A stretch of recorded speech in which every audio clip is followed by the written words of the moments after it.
말씀하실 때 12 중에 하나인 유다가 왔는데 대제사장들과 백성의 장로들에게서 파송된 큰 무리가 칼과 몽치를 가지고 그와 함께 하였더라. 예수를 파는 자가 그들에게 군호를 짜 이르되 내가 입맞추는 자가 그이니 그를 잡으라. 곧 예수께 나와 납비여 안녕하시옵니까? 하고 입을 맞추니 친구여, 내가 무엇을 하려고 왔는지 행하라. 이에 그들이 나와 예수께 손을 대어 잡는지라. 예수와 함께 있던 자 중에 하나가 손을 펴 칼을 빼어 대제사장의 종을 쳐 그 귀를 떨어뜨리니 예수께서 이르시되 내 칼을 도로 칼집에 꽂으라. 칼을 가지는 자는 다 칼로 망하느니라. 너는 내가 내 아버지께 구하여 지금 12군단 더 되는 천사를 보내시게 할 수 없는 줄로 아느냐? 내가 만일 그렇게 하면 이런 일이 있으리라 한 성경이 어떻게 이루어지겠느냐? 그때 예수께서 무리에게 말씀하시되 너희가 강도를 잡는 것 같이 칼과 몽치를 가지고 나를 잡으러 나왔느냐? 내가 날마다 성전에 앉아 가르쳤으되 너희가 나를 잡지 아니하였도다. 그러나 이렇게 된 것은 다 선지자들의 글을 이루려 함이니라. 이에 제자들이 다 예수를 버리고 도망하니라. 안녕하십니까 사랑하는 큰수교회 가족 여러분, 4월 1일 큰수 매일 말씀 시작하겠습니다. 벌써 2023년의 1분기 1, 2, 3월이 다 지나갔습니다. 1월에 결심하셨던 그 결심들 잘 진행되고 있는지요? 저는 올해에 어떤 결심을 잘 하지 않은 것 같습니다. 왜냐하면 하나님께서 인도하시는 그 걸음을 따라 걸어가보자 라는 생각을 올 초에 해보았기 때문입니다. 그래도 한 가지 살 빼겠다는 결심은 해보았지만 잘 되지 않고 있는 것 같습니다. 4월 1일 오늘은 예수님께서 오늘 본문은 마태복음 26장 47절부터 57절까지 말씀입니다. 예수님께서 기도하시고 나서 그날 밤에 잡히시는 장면이죠. 워낙 유명한 말씀이기에 잠깐 줄거리에 대해서 말씀드리고 또 주님께서 주신 감동에 대해서 나누고 말씀을 마칠까 합니다. 예수님께서 이제 겟세마네 동산에서 어젯밤에 피가 땀이 되도록 기도합니다. 그래서 정말 유명한 말씀을 하시죠. 아버지여, 만일 할만하시거든 이 잔을 내게서 지나가게 하옵소서. 그러나 나의 원대로 마옵시고 아버지의 원대로 하옵소서. 그 예수님의 이 기도가 오늘 본문에서까지 계속해서 이어지는 장면입니다. 예수님께서 이제 기도를 마치시고 가룟 유다가 그 로마 군인들과 함께 찾아옵니다. 그래서 예수님께 안부 인사와 함께 입맞춤으로 이 사람이 예수다라는 걸 드러내죠. 그래서 예수님께서 네가 하려고 하는 일을 하라 행하고 난 뒤에 대제사장의 종과 로마 군인들이 예수님을 잡으러 옵니다.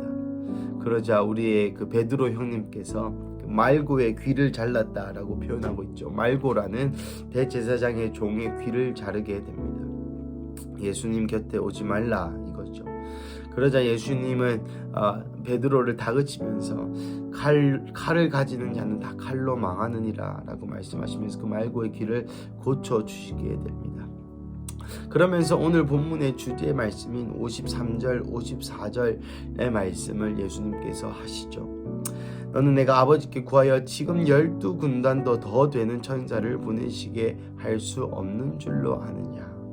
여러분, 12군단이라는 것은 완전한 군대를 이야기합니다.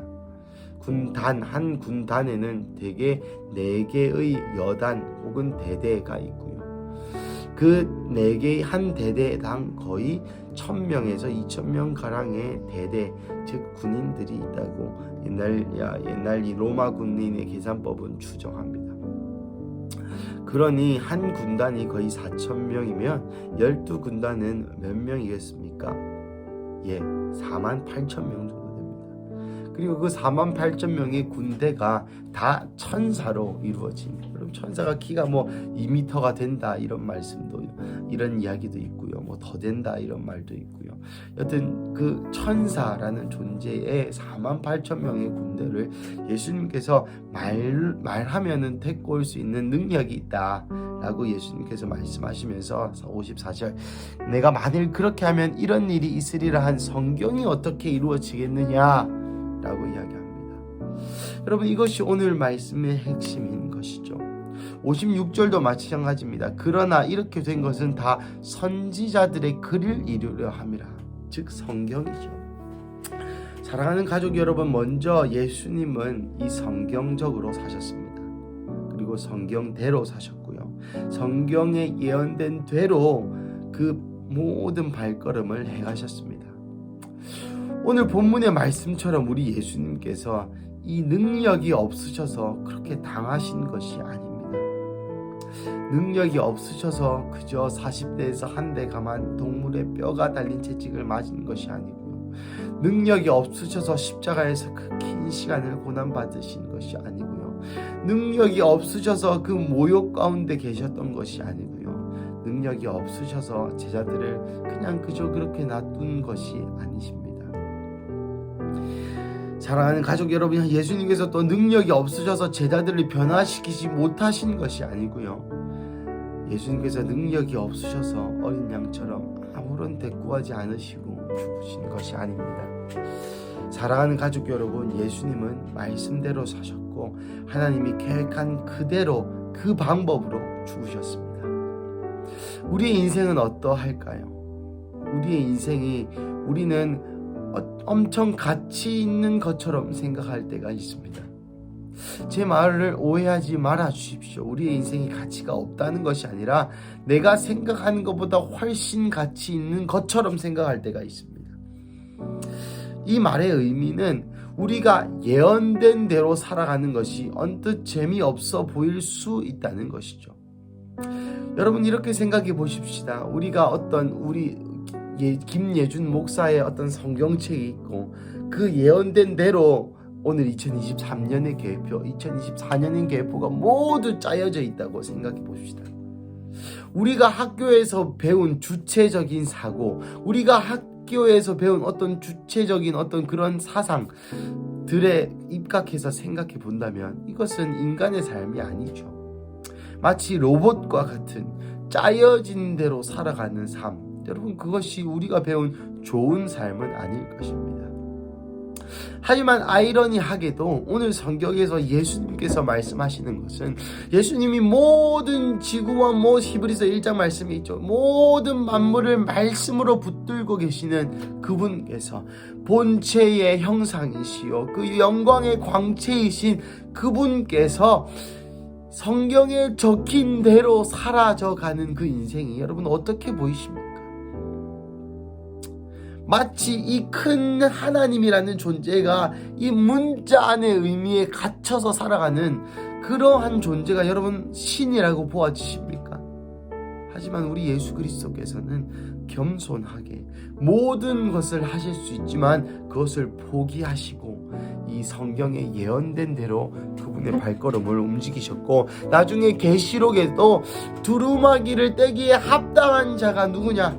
보라, 유대 지파에서 그의 다윗의 뿌리가 나서 그분이 이 두루마기를 떼시기에 합당하시도다. 이 두루마기에 나와 있는 대로 심판하실 것이다 라고 예언하는 계시록 5장의 말씀이 여러분 혹시 기억나십니까? 그렇습니다. 사랑하는 가족 여러분, 우리의 인생도 이 지구의 삶도 이 모든 세계도 하나님께서 예언하신 그대로 이루어지게 되어 있습니다. 어쩌면 이것이 결정론이라고 얘기하는 그런 것일 수도 있겠는데요. 우리의 인생도 마찬가지라 생각되어집니다. 우리의 인생의 목적이 무엇입니까? 누차 얘기 말씀드리지만 요한복음 17장에 나와 있는 말씀처럼 하나님께서 하라고 하시는 일을 이루는 것이 바로 우리의 인생의 목적입니다. 그러니 우리의 어떤 선호도, 우리가 좋아하고 싫어하는 것, 우리의 어떤 감정까지도 어쩌면 그렇게 중요한 것이 아닐 수 있다는 것이죠. 마치 오늘 예수님의 마음처럼 어제 본문에 예수님께서 진짜 원하옵기는 오늘 성경의 표현에 의하면 만일 할만 하시거든 이 잔을 내게서 지나가게 하옵소서. 옛날 성경에는 이 잔을 내게서 옮기옵소서.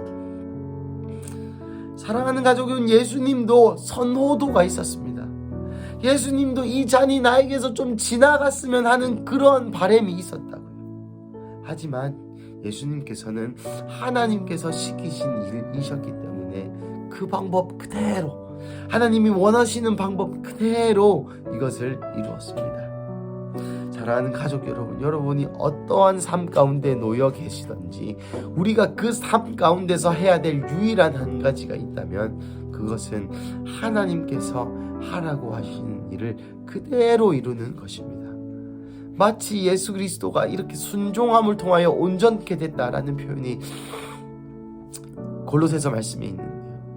여러분, 순종함으로 우리도 주님과 같은 온전한 모습을 이룰 수 있게 되는 것입니다.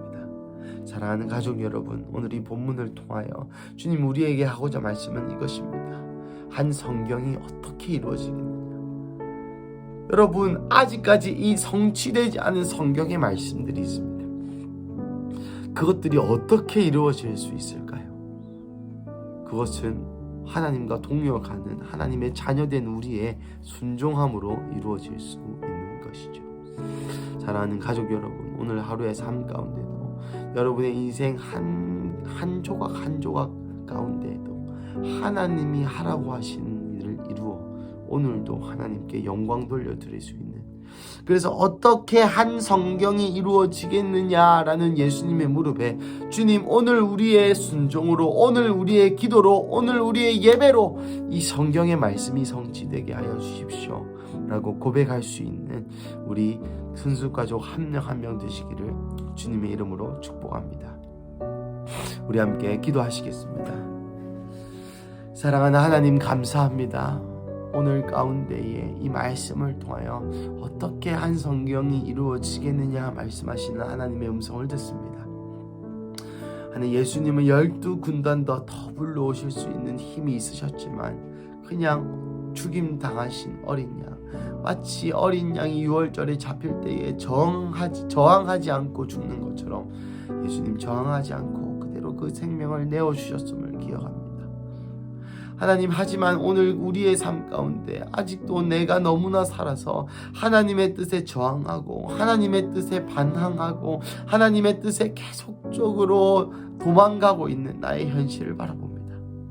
어떻게 한 성경이 이루어지겠느냐라는 그 물음 앞에 스스로 본을 보이셔서 모든 능력이 있으심에도 불구하고 모든 것을 할 수 있으심에도 불구하고 그것을 포기하시고 생명을 내어놓으셨던 예수님을 기억합니다. 주님, 나도 주께서 우리에게 자유의지를 주셨기 때문에 모든 일이 가하고 모든 일이 가능하나 할 수 있으나 주님 그렇게 하지 아니하고 하나님의 음성 앞에, 하나님의 뜻 앞에 스스로 몸을 쳐서 복종시키는 그런 우리 근습 가족 되게 하여 주시옵소서.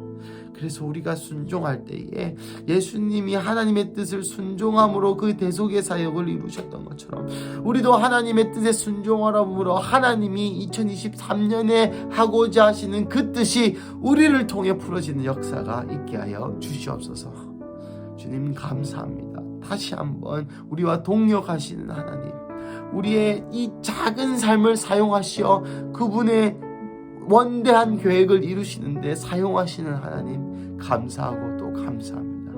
그분의 계획 안에 있을 수 있는 그런 우리 근수교회 가족 되게 하여 주시옵소서. 주님 감사합니다. 이 모든 말씀 살아계신 예수님의 이름으로 기도드립니다. 아멘.